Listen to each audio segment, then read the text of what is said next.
slippery when wet or icy. Oh, I got a little left. Ah!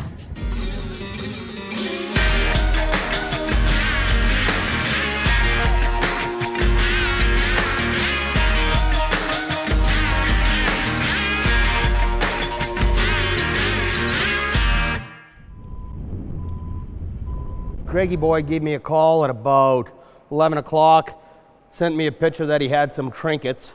I got curious, said I'll be there in 3 minutes. So I came here, took a look, looked like shit, told him that. He was gonna give it for free, but I told him he had to take 6 dozen beer, just to make it fair. As Larry gets his trinkets loaded up, Dallas reviews some of the new developments at Rival Hydrovac. The Rival truck design has been a huge hit. Everything has went very well. Sales couldn't ask for them to be any better. The trucks are working well. Customers are very happy with them. All in all, I would say it's been a huge success. Now, Tim is really the one who's done it all. You know, if it wasn't for Tim, there wouldn't be that. One thing though with Tim is that I think that now we've made just over 100 trucks. It's gone to his head and he's changed quite a bit. Come on in, Terry. How's it going? I'm fine, Terry. Take a seat, please. Actually, before we get started, can you grab me a water, please? Thanks very much. You're welcome.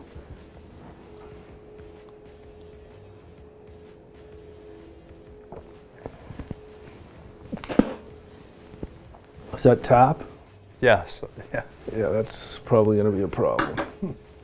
Anyways, I wanted to sit you down and go over, just briefly go over your performance to date. The assumption I have is that your idea of going very well and mine might be different because you would have come out of a very low expectation environment, right? Fair enough. So that's just an area I'm hoping we can tighten up going forward. I don't want to come off as superior or arrogant in any way, but I'd like you to do more. I think you have some growing up to do. I don't think you're a dumb person, but I certainly don't think you're a superstar. You know, when I first started, you know, Tim was kind of known as a really nice guy in the industry, really knowledgeable guy, but now he just, I don't know, he sure has changed. He's become a little more pretentious and real hard to work with. I could have taught a donkey to try. Back at the yard, Ken is going through a tank that has just been returned. So basically every time a unit comes back, we go through our own procedure. The boys cleaned this unit out yesterday afternoon, so it's all ready to be ran through and function test and get it ready for the next customer. We'll redo this tubing the way it's rigged. Somebody bypassed some shit here. So we'll get that all back the way it's supposed to be for the next customer and make sure everything works, none of this hand bent shit.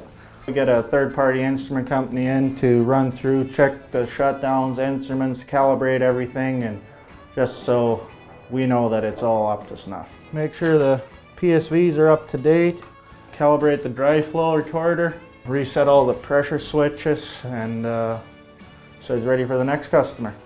So that was the ESD valve. I was just function testing, making sure the entire loop works. All the switches, high-level switches, pressure switches, everything's tied together in one loop, so if anything fails, it'll automatically close that ESD valve and that'll stop the fluid from coming into the separator. Tim's new attitude is different, unique, what you wouldn't have thought how he would be. And I quite frankly think he's a And I don't know if you know this, but on this continent there's 3.5 time zones, okay? Unless you're taking full advantage of the working hours of all of those time zones each day, I'm not getting utilization out of you. Meaning, if you quit work at 5 o'clock, it's 4 o'clock on the West Coast. You quit an hour early. If you start work at 8, it's 10 on the East Coast. You started work, right? 2 hours late, okay? So what I need you to do is I need you to work the hours that all the people are working. I've seen you starting work at oftentimes 7 o'clock in the morning.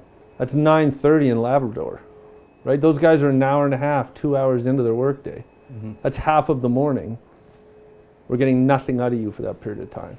Other than selling hydrovacs and soon to be working crazy hours, I'm just basically running the operation for him while he's off, I don't know, trading stocks or whatever he's doing now. I don't know, the 100th truck sure changed him. Other than that, if I can get 40% more hours, pay you no different, right? Keep up the good attitude. I like your stick-to-itiveness. Take what I've told you and try to apply it going forward. Things aren't going so well for Larry and Tyler. They've accomplished next to nothing all day. He asked what we were going to use them for, and we're going to put it on the project list. It'll take about 2.3 years, but we will have a plan. And then that plan will come to fruition. Then they'll want them back. We'll sell them back for like 8 dozen beer, maybe 10.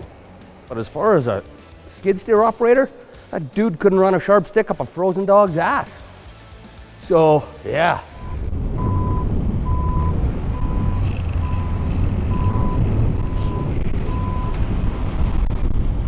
It's these little things. It's like always having to hand him water in a glass, not a water bottle. He can't open doors for himself anymore. I always got to open doors for him. It's crazy. Oh, yeah. Sorry.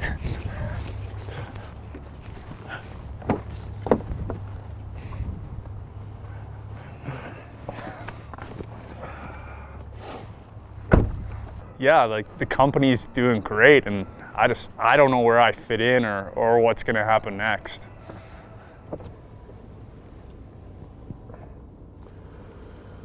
Terry, I'm a little bit chilled. Turn the heat up, please. Thank you.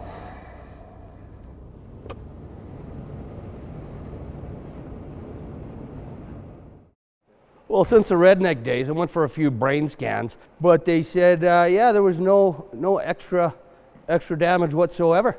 Just still the original permanent shit. Next time on Oh Shit Yeah. It says we fly out tomorrow.